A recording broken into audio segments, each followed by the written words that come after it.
어, 존경하는 현경대 수석 부의장님을 포함해서 오늘 멋진 행사를 준비해 주신 한국에 계신 또 미주에 계신 민주평통 관계자분들께 다시 한번 진심으로 감사의 말씀을 드립니다. 바쁘신 시간에 한국 문제에 관심을 가지고 계시는 미국 선생님들 또 교민 여러분들 자리해 주셔서 만나뵙게 되어서 굉장히 영광스럽게 생각을 합니다.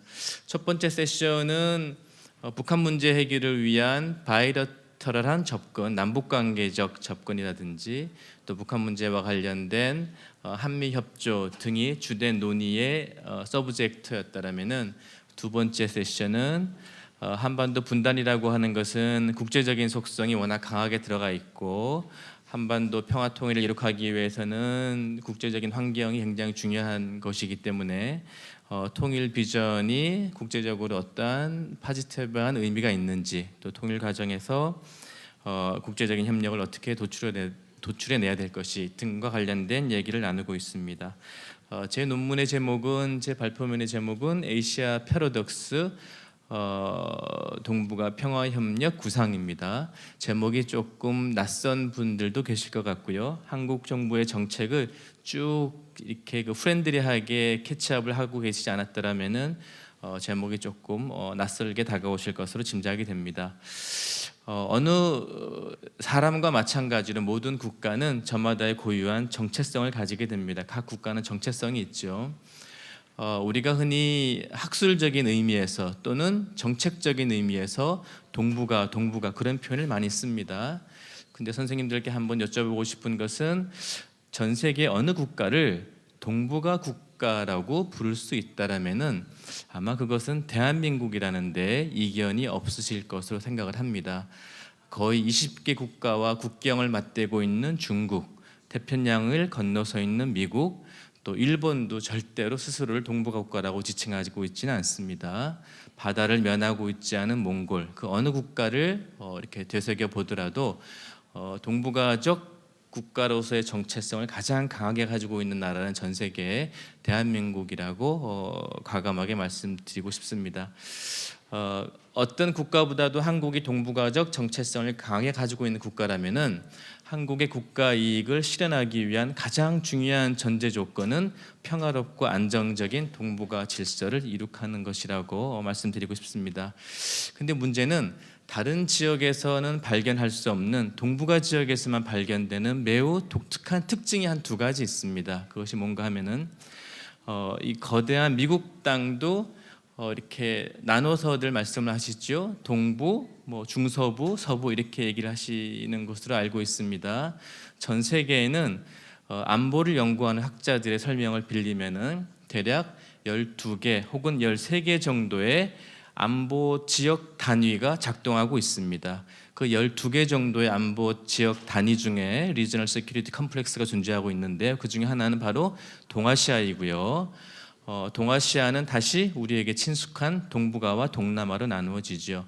근데 이 동아시아는 동북아라고 인터체인저블하게 이해하셔도 되겠습니다만은 다른 지역에서는 발견될 수 없는 굉장히 독특한 안보 지역적 특성이 있습니다. 그것이 뭔가 하면 하나는 이 두 개의 서로 다른 모순적인 질서가 작동하고 있습니다. 하나는 매우 경쟁적이고 라이벌 의식이 강하고 서로 신뢰하지 못하는 안보적 지역 구조가 하나가 작동하고 있고요. 또 하나는 앞서 많은 선생님들이 말씀하셨던 것처럼 한중일을 포함해서 경제적으로 서로 같이 성장하고자 하고 상호 존중하고 이 경제적인 공동체를 만들어 나가는 굉장히 이 서로를 적극적으로 활용하고자 하는 또 동북아 질서가 또 하나 작동하고 있습니다.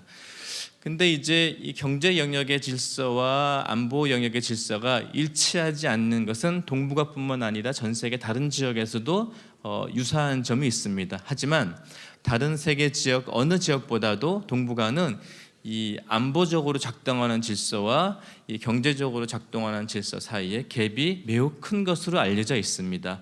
이러한 갭을 메꾸고자 하는 노력의 차원에서 박근혜 대통령은 아시아 패러독스라는 표현을 쓴 것이고요. 그러한 안보 질서와 경제 질서 사이의 갭을 메꾸고자 하는 대표적인 정책의 하나로서 지금 대한민국 정부는 동북아 평화협력 구상이라는, 영어로 줄여서 넵스라고 얘기하고 우리말로는 동평구라고 표현을 합니다. 동북아 평화협력 구상이라는 정책을 내세우고 있습니다. 근데 이제 이 아까 말씀드렸던 대한민국의 국가 정체성은 동북아적 속성이 강하기 때문에 동북아의 안정성을 확보하는 것이 우리의 국가 이익을 실천하는 것이면 물론 평화 통일을 이룩하기 위한 굉장히 중요한 전제 조건이라는 말씀을 드렸는데, 그러한 이 민족적 화합을 달성하기 위해서는 동북아에 존재하는 두 개의 모순적 질서, 안보적으로는 신뢰하지 못하고 경쟁이 심하고 갈등적이고 경제적으로 사회적으로는 상호 존중하고 공동체적인 속성을 이루는 이 두 개 사이의 모순을 제거하는 것이 굉장히 중요한 급선무로 이해하고 있습니다. 예를 들어서 이 경제적으로는 전 세계 GDP 중에서 한중일 3국의 GDP가 차지하는 비중이 얼마쯤 되는지 아시나요? 대략 이게 전 세계 그 글로벌 GDP 중에서 한국, 중국, 일본 3국의 GDP가 약 지금 25% 정도 가까이 됩니다. 그리고 작년 한 해 동안에, 이거는 뭐 경제적인 마켓 드리븐적인 현상이니까 어떻게 할 수 없는 것인데요. 작년 한 해 동안에 중국을 방문한 한국 국민의 숫자는 800만 명에 이르고요. 이제 과거와는 좀 달라졌죠, 상황이. 미국을 방문한 한국인의 숫자는 130만 명으로 알려져 있습니다. 이렇게 이 마켓 드리븐적인 동북아의 통합과 인티그레이션과 인터디펜던스는 어떻게 할 수 없는 현상인데, 조금 이론적으로 말씀드리면은 경제 사회적으로 발견되는 이 작동하는 이 통합과 상호 의존이 정치 안보적으로 보통의 경우에는 스필오버가 되는 이런 전환 효과가 발생하는 경우가 많습니다. 그런 스필오버의 결과로서 유럽 지역은 유러피안 유니언이라는 정치적 통합을 이뤄냈던 것이죠. 근데 아까도 말씀드렸던 것처럼 박근혜 대통령의 표현처럼 아시아 패러독스라는 표현에서처럼 알 수 있듯이 이 경제 사회적인 통합이 정치 안보적인 신뢰와 상호 존중으로 전환되지 않는 현상, 이런 것이 굉장히 한반도 통일의 걸림돌이고 북한 문제 해결에도 큰 걸림돌로 작용한다고 이해하시면 되겠습니다. 그래서 우리 정부는 이 동북아 평화협력 구상이라는 정책을 내세워서 동북아에서 작동하고 있는 두 개의 모순적 구조 사이에 갭을 해결하고자 하는 그런 많은 노력을 지금 기울이고 있습니다. 근데 조금 이제 하나 더 뭐 곁들여서 폭넓게 설명을 드리면은, 앞서도 몇 분의 설명이 있었습니다만은 박근혜 정부의 대외 정책은 신뢰 외교라고 알려져 있죠. 영어로는 트러스트 폴리틱이라고 소개가 되어 있습니다. 트러스트 폴리틱이라는 표현은 어디서 많이 한두 번쯤 들어보신 표현인 것 같으시죠? 네, 69년도 빌리 브랜트가 동독을 대상으로 시작했던 노드 폴리틱, 그리고 또 이 과감하게 구소련과 중국과의 국교 정상화를 가능하게 하였던 노태우 정부의 노드 폴리틱, 기존에 존재했던 있어 왔었던 의미 있는 정책의 좋은 점들을 수용하고자 하는 그런 배경에서 시작된 것이고요.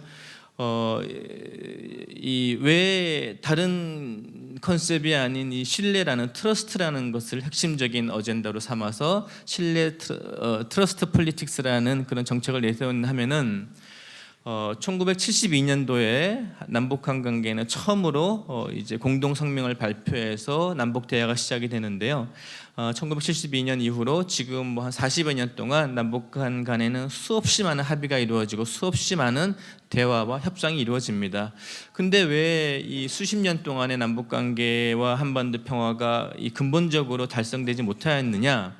국민적 지지가 없어서도 아니고 정치적 지도자의 리더십이 없어서도 아니고 국제사회의 이해와 그 레코거니션이 없어서도 아니고, 바로 이 결국은 남북한 사이에 트러스트가 없었기 때문에 이제 남북한의 근원적인 평화가 달성되지 못했다라는 그런 배경에서 신뢰 외교가 한반도적인 차원에서는 신뢰 프로세스라는 정책으로 구현되고 있습니다. 그리고 아까 말씀드렸던 것처럼 동북아 지역에는 그렇게 글로벌 GDP의 25%가 될 만큼 경제 성장이 함께 이루어지고 있고, 1년에 거의 1,000만 명이 가까운, 예를 들어 한국과 중국 사이에 이 사람들이 왔다 갔다 하는데 왜 이 정치적으로 군사적으로 트러스트가 생기지 못하느냐, 상호 존중이 생기지 못하느냐, 결국은 트러스트가 없었기 때문이라는 그런 이 판단 때문에 동북아 평화협력 구상이라는 그런 이제 정책이 내세워지게 된 것으로 이해하시면 되겠습니다. 근데 한 번 더 돌이켜 보면은 동북아 지역이 가지는 중요성, 동북아 지역이 가지는 이 의미가 한국에 차지하는 것이 굉장히 중요하다는 것은 과거 이 대통령과 정권들도 많은 노력을 했습니다. 예를 들어서 김대중 정부에 있어서 신아시아 정책이라든지 표현 방식은 좀 달랐지만 노무현 정부의 동북아 균형자놀이라든지 하지만 그런 장단점들을 잘 계승해서 지금 정부는 동북아 평화협력 구상이라는 이제 주장을 내놓고 있습니다. 마지막으로 동북아 평화협력 구상이라는 지금 정부의 동아시아 지역 전략이 가지는 핵심적인 내용 두 가지만 소개하는 것으로 발표를 마치겠습니다. 하나는 기존에 존재하고 있던 다른 지역 협력을 대체하고자 하는 노력은 아닙니다. 예를 들어서 한미동맹이라든지 기존에 존재하고 있는 다양한 형태의 지역적 협력 노력들이 있는데 이것을 대체하고자 하는 노력이 아니라 기존의 협력들을 더 잘 이렇게 그 원활하게 할 수 있는 보완적 차원에서 노력을 하고 있다라는 중요한 점이 하나가 있고요. 또 하나는 뭐 그러다 보니까 연결되는 측면입니다만은 이 소위 그 하드 파워적 요소를 이 어젠다 세팅으로 내세우기보다는 소프트 파워, 자연재해라든지 동북아의 환경 문제, 또 동북아의 원자력 안전 문제 이런 문제들을 중심으로 해서 제도적 완결성을 추구하기보다는 동북아 내에 상호 존중하는 관습과 문화를 만들어 보고자 하는 그런 것이 우선되어야지 동북아 지역의 진정한 어떤 신뢰와 평화가 생길 수 있다는 배경에서 동북아 평화협력 구상이라는 정책이 추진되고 있습니다. 이상 간략하게 발표 마치겠습니다.